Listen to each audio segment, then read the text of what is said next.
Monday morning, welcome back to Ollie's Digger Diary. Sound a little bit hoarse. I picked up that chesty cough that the Larland had earlier last week that kept me awake all night. Anyway, I'm not feeling too bad in myself, just a little bit kinda. So anyway, I'm starting the day with this DX225. This is the one that a couple of weeks ago had an oil leak, and they came back on the phone and said it's got another oil leak. So I had that kind of,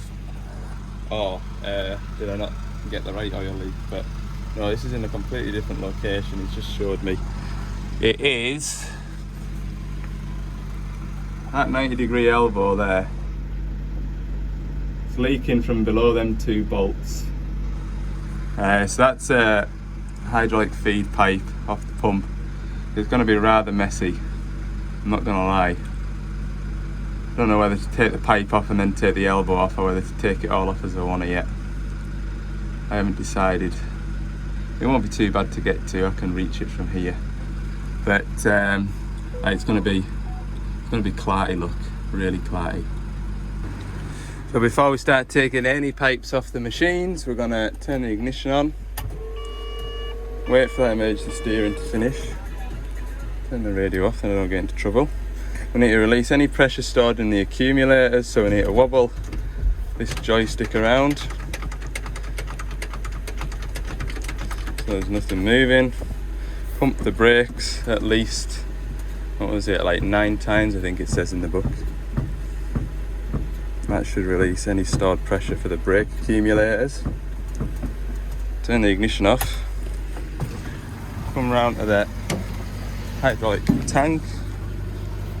Although this is way above the pumps, we're not going to not get oil everywhere, but this will stop the oil getting pushed through the pump, let any air out the tank. I mean, I could do with probably capping the tank off. There's two suction filters on here, 1, 2, so I'd need 2 bags. But I think if I'm careful and quick, I shouldn't be too bad, because what I'll do is I've taken this cover off. I'm gonna take the pipe off there, which is that elbow, that long elbow there, and then put a rubber bung in it, and then loosen all the Allen bolts, and then just do a quick switcheroo. That's how I'm gonna tackle it. Let's see how that works out, shall we? You'll notice my van's still running. I didn't switch the inverter off over the weekend, did I? So I've managed to flatten the battery this morning. Thankfully my wife was still at home, so I used the car to get a jump. Anyway, we'll get this pipe off. Here comes the big 420 for a chat. Right, there's no oil running out of that fitting or pipe, so it's going to be even better than I expected it. I've got all 4 Allen bolts cracked. They actually didn't take much cracking. I think the issue is that at least one of them anyway, that one in that bottom right corner, that wasn't even, well, it was only just finger tight, shall we say, so probably the reason why it split the O-ring. Just get one of them half moon clamps off and then slide that fitting out. There we are. I'm going to replace both these O-rings while I've got it out. Give it a good clean up and have a look in the Doosan box. If anybody wants the part number of this assortment, that's it there. But it is very expensive for what it is. I can tell you that much. I remember somebody a while ago wanting the part number of it, and I gave him it, and then he commented saying, "Holy, that's some amount of money." And yeah, it is, like, but it's got everything. I've never been stuck for an O-ring, and if I ever am stuck for an O-ring in there, like, I've not replaced those ones yet. I'm running out of those ones. I've got used to have 2 bags, maybe there's 1 bag inside the other. That's just full of all sorts of random O-rings out of seal kits and stuff like that I've collected over the years and years. One of them things I've never ever been stuck for an O-ring. Right, well, I hope today isn't going to be the first. It's popped out of here.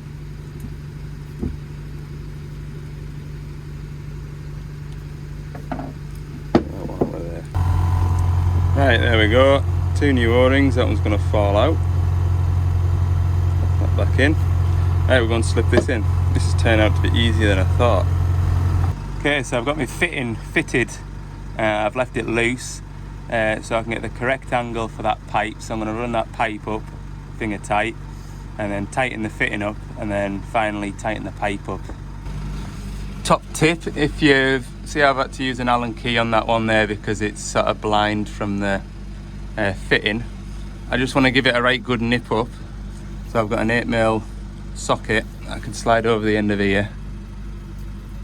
There we go, and give that gives me a bit more leverage to get a right good nip. And remember, it ain't tight till you go. The rest I can get with me 3/8 ratchet. Did think about doing it with the gun, but last thing I need is to snap one of them bolt heads off in there. Right, that's it all attached. Found some massive shorts in my bundle of rags, and they're ideal for stopping me getting all grease up. I'll show you this. Got all the grease on there. That'd just be right clear up. Another reason why you always see us wearing a hat, whether it's winter time and it's a woolly hat, or the summertime a hat like this. It just saves you getting grease and muck and horribleness all clattered up in your hair. Woo. So this will just, if I haven't fixed it, it'll leak just with the engine running. You don't need to select any functions.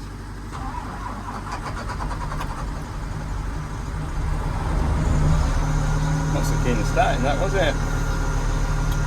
Like my van this morning.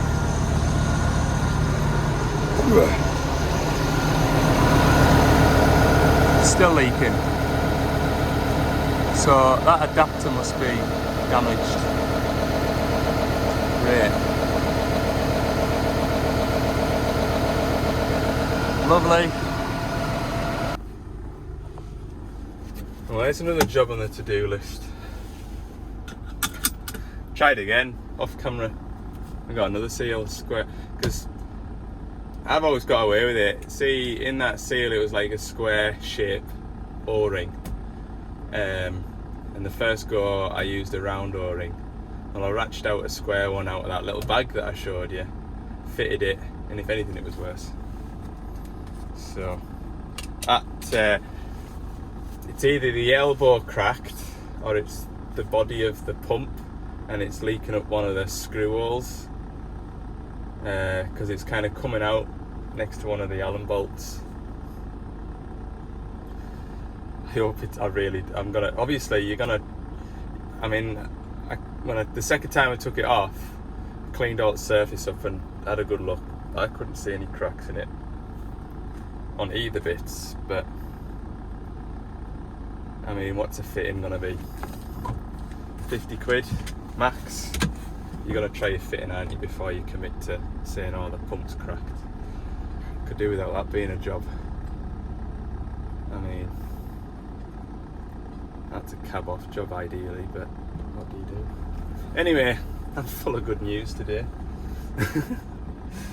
Right, I'm gonna go back to the yard now, order all the bits that I went to go and see, all those jobs on Friday. I still haven't had confirmation as to whether or not to order the pumps for the 210, so that's gonna sit in the in tray for a bit. I've been given the go ahead for the gearbox and the go ahead for the turbo gaskets. I need to go and sit and itemise all them and get them on an order. So I probably won't see any of those bits till beginning of next week. So I'm in 4 days next week, and then I'm going on holiday. So it's going to be pandemonium. Just what you want before you go on holiday. I'll be ready for it, I think, won't I? Yeah, I'm feeling worse and worse as the day goes on. Just really lacking any sort of energy. Slept well last night as well. Back at the yard. This flow meter for the fuel pump has turned up. So hopefully that'll cue me DX225. Go and do that. I am struggling today. More so now than I was an hour ago. I think I'll get myself a bottle of Lucozade to give me a pick me up. Coffee isn't working today. Coffee's not enough. Need sugar. Alright then, let's try and get one machine fixed. See, on paper it's only a plug and 3 little bolts, but getting at them is hard work.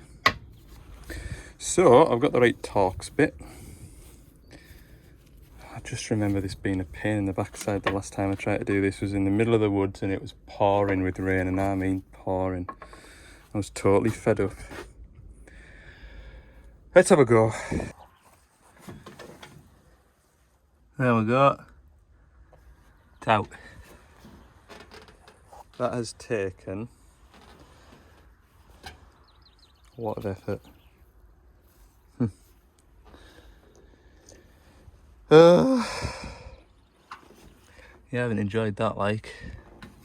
I really haven't. Very fiddly, and it'd be even worse trying to put it back in because I have to locate them in the holes, and it's only the top one that you can see, especially that one down there. That is totally blind. You can just about make out that one. So I took this injector pipe off, took these rubber pipes off. I hate doing them. Anyway, I'll go and grab the new one and I'll whip it in. Right, believe it or not, that has taken exactly 1 hour to fit. It was 12:23 when I opened that side door. It's now 1:23. So now's the moment of truth. Dude, oh, my legs are stiff after kneeling. Did I get it right? I'm not jumping down. I'm a bit delicate today. Just taking my time. Oh, I'll sit down. I won't just stand on the track. I could really do with this firing up.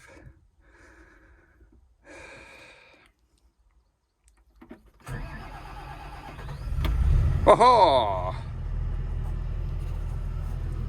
Well, that's a good thing. Right, I'm going to let that run for a bit before I give it a bit of a workout.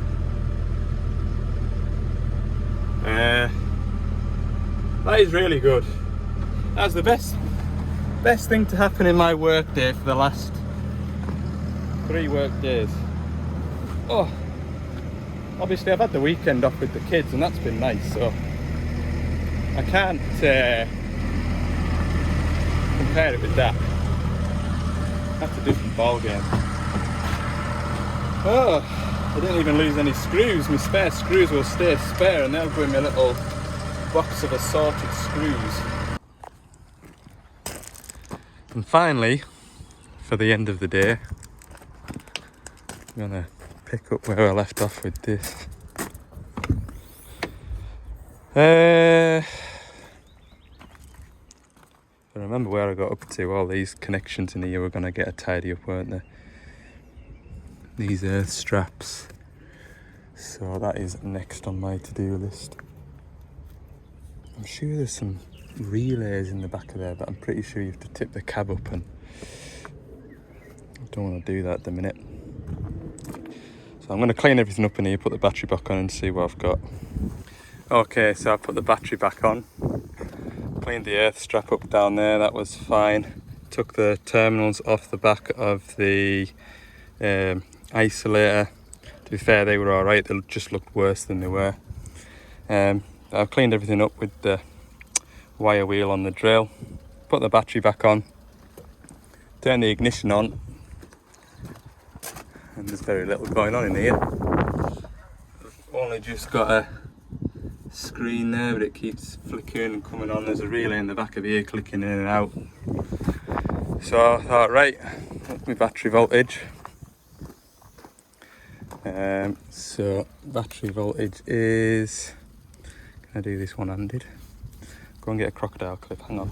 So battery voltage, 12.5 volts, loads there.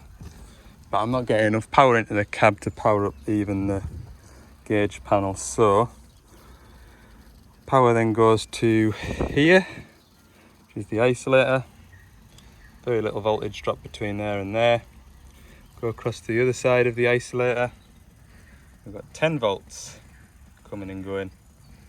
So what I'm going to do next is join that wire to that wire and see if that helps. But I don't think I can do it without taking the battery all back off again, which is annoying. I could get my jump leads, but I just feel like I'll arc it on something stupid like the air conditioning pipe, and then all the air conditioning will go out of there because it'll just blow a hole in the pipe. Don't ask me how I know, because I know. And then I'll need a new air conditioning condenser. I did try before, last week there, I tried to take this screw out of here to take the isolator off and out the back, but that screw's all nailed over. That pole on the end of there is actually fairly warm, almost too hot to the touch, so that tells me that there's a high resistance through this isolator, which definitely will be enough to stop this machine from doing as it should. So I'll just swap these poles over. Okay, so I've got everything all together. Let's see what it's like in here now. Right, turn the ignition on.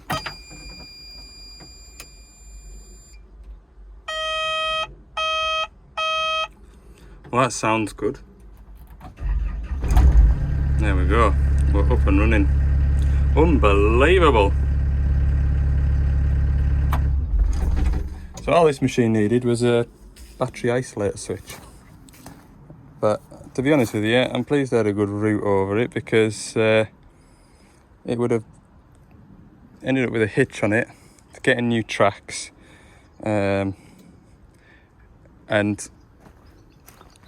probably that cover won't have been taken off to wash it. Same on the other side. So it'll get a right good clean up now. I'm going to leave these covers off. I'll let the valeters know that they can come and wash it. I'm not going to do any of the tracks until they're all dug out. And then I'll put all the bodywork back on it once it's nice and clean and tidy. There is a risk that they'll shoot water into somewhere that they shouldn't, or particularly that bit there. I wonder if they're still here. Actually, they were here this morning and they were asking if the machine was up and running yet, and I said no.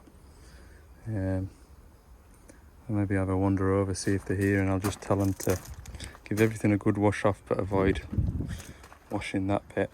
To be fair, if they wash that bit, I'll just unplug it and blow it all out and make sure it's all dry before I put the cover back on. Magic, isn't it? Just goes to show you, if you're distracted from the job like I was when was that, Thursday, you don't, I was slowly getting to that point, wasn't I?